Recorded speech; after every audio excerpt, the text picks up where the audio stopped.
Let's go through how to build or service a ball diff. Let's get started by disassembling it. Now that we've got our diff apart, the first thing you want to do is just wipe all the excess grease off, if there is any left in there, and clean it out.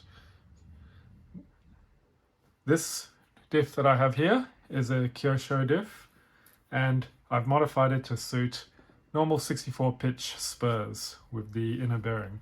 To do that, you have to sand down your carrier on the screw side and sand it down or file it down until it becomes flush with the diff ring.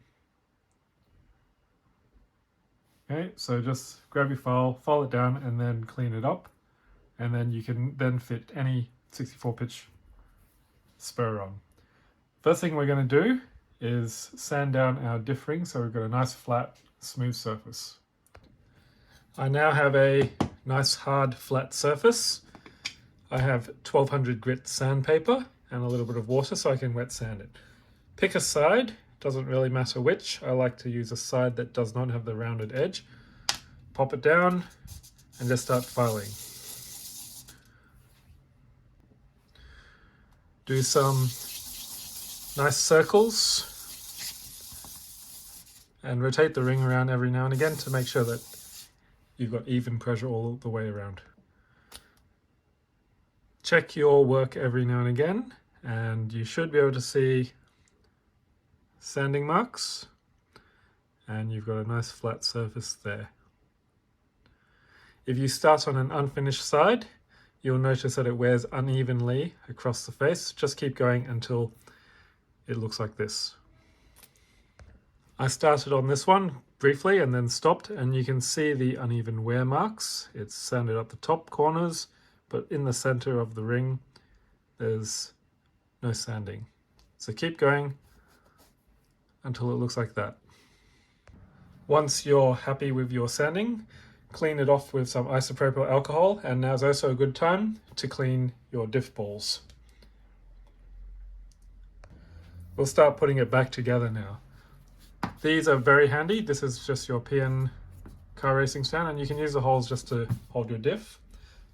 Alternatively, MC3, WLS make these little STLs that you can print out and use as a diff stand,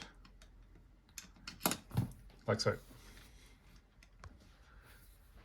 Okay, so reassemble by getting your carrier. Make sure you know which side you just sanded.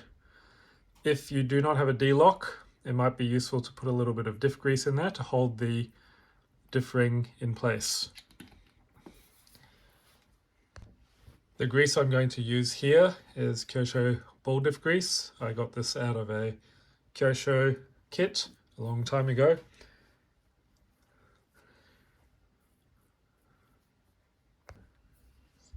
So we're going to put a reasonable amount on. We'll just open our diff grease. It's this clear diff grease. I'll just scrape a little bit onto the carrier, onto my driver, and just wipe it around the ring like that. I'm going to get my spur, pop it on. Then I'm going to use whatever remaining grease I've got here and a little bit more, just to insert a little bit of grease into each hole.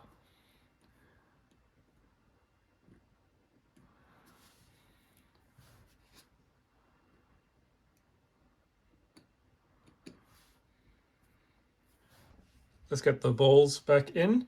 If your driver is slightly magnetized, it's very easy to pick up the balls. Otherwise, have a little bit of grease on the end, and then it's, again, very easy to pick up the balls. So just one by one, pick them up.